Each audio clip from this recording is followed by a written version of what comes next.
interview on Alexa's Country Party is brought to you by Fresh Wines and Shiny Apple Cider. Cheers!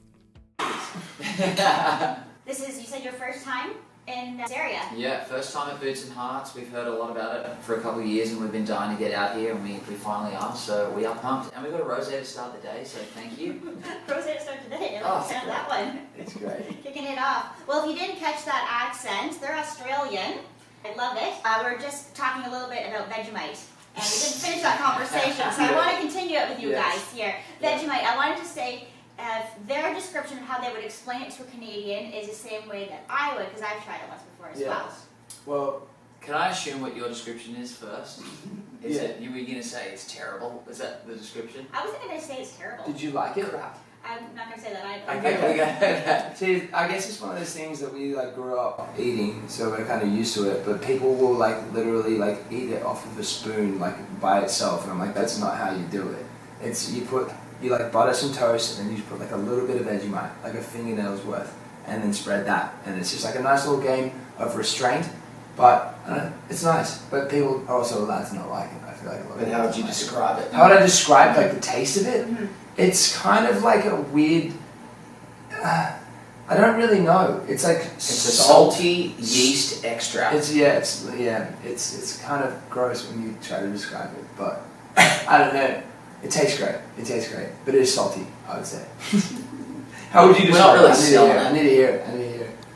What would you say? It's like soy sauce. Soy sauce.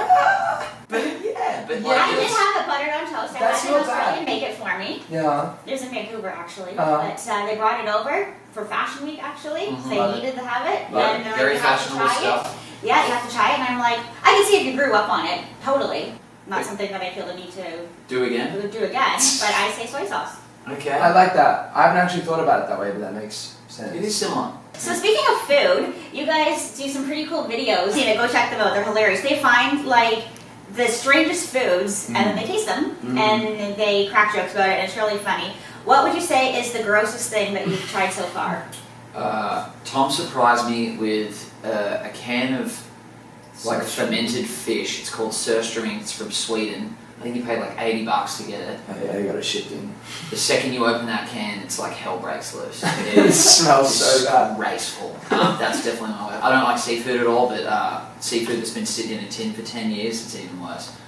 Oh, so it's aged too. I'm just making that up. It might not be, but yeah. It's a delicacy in wherever it's from. They eat it apparently. I don't know. Would you say that's the worst too? Oh yeah. I couldn't even go near it. So you guys have pulled Morgan Evans and moved from Australia to Nashville. Yes. Can you share about your musical journey? Mitch and I have essentially known each other since we were 3 years old and have been making music together for 10 years now. As soon as we started writing together, we just kind of felt like we elevated each other and it kind of felt like a cool thing. And Nashville for us was always the goal, and kind of just worked towards moving there from kind of the first few songs we wrote. Really, we just felt like Nashville was it, and we love country music and the stories and the instrumentation, all that kind of stuff, and there's the root of everything based on what we've done. It just made sense. So it's been really fun and exciting for us to be out in Nashville and then travel, and obviously be in Canada and stuff is really cool. Has your style changed over the years? I just spoke with another group recently, and they started out, doing cover bands of punk rock. Have you guys always stayed in this style, or has your band kind of changed more? And has your name changed too? You've got a really cool name. I'll start with the name change. We used to be called Swamp Goat. We quickly found out that the consensus was that was a bad name, so we changed that, but we do keep a piece of that with us. We both have matching goat tattoos, so we'll always have the goat with us. But I think naturally, Tom and I have progressed musically, as I think it would just get boring if you do the same thing over and over again. But I think as we started, our influences are so wide. We both started more like singer-songwriter. I know Tom was started in a big rock phase. As Seaforth, I think we've kind of made a progression, but it still stays true to us. All the same elements are there. It's just kind of progressing naturally as we get more experience and hopefully better.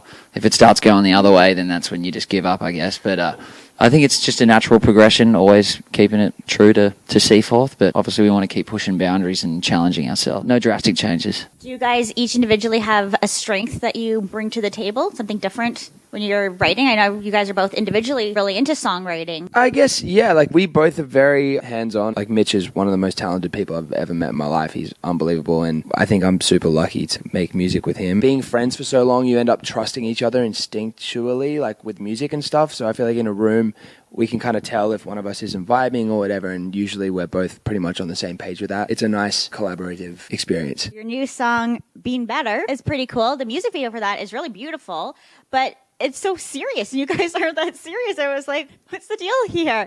Tell me about what it was like putting that together and the song and everything. It's funny we talk about it because the song has an energy of like almost like happy, like laid back, like you want to vibe, but the lyrics are sad about realizing that you're never going to find better than the person that you're not with anymore. So that's immediately a little contradiction there. But the video, we just wanted something simple. We literally walked down Printers Alley, which is a street in like off Broadway in Nashville, and it's right next to a karaoke bar. And we wanted to make it a lyric video, which is kind of like karaoke style anyway. So we were walking right by like a classic karaoke bar, and we just did like a one take walk down the street singing it, something simple. I think our faces definitely made the song seem serious.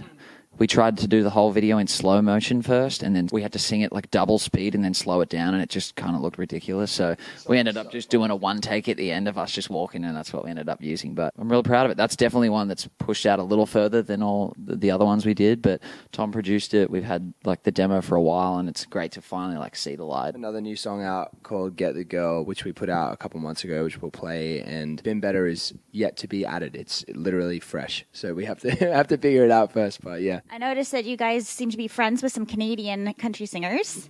How did you guys all connect and meet in Nashville, and who are you the closest with? We met, Mackenzie Porter was the first Canadian artist we worked with, and we were on tour together with Jordan Davis. She's amazing, beautiful voice. We'd actually written a song for her that she cut a couple of years back. We'd heard about Dallas Smith through our bass player, who's also Canadian, Justin, and he's very well connected in the community here. But Dallas actually cut a song of ours called 1-2 with Mackenzie that came out last year, and I think it charted in the it got to top 10, which was so wild for me and Tom, because I was like, that's our first like top 10 single on radio in Canada. So that was awesome. And there's so many great Canadian artists, and even Canadians that are in Nashville. Yeah, we're surrounded by them. You guys are everywhere, like Australians are starting to be too. Going back to 1-2, did you guys not go, darn, we should have kept that for ourselves?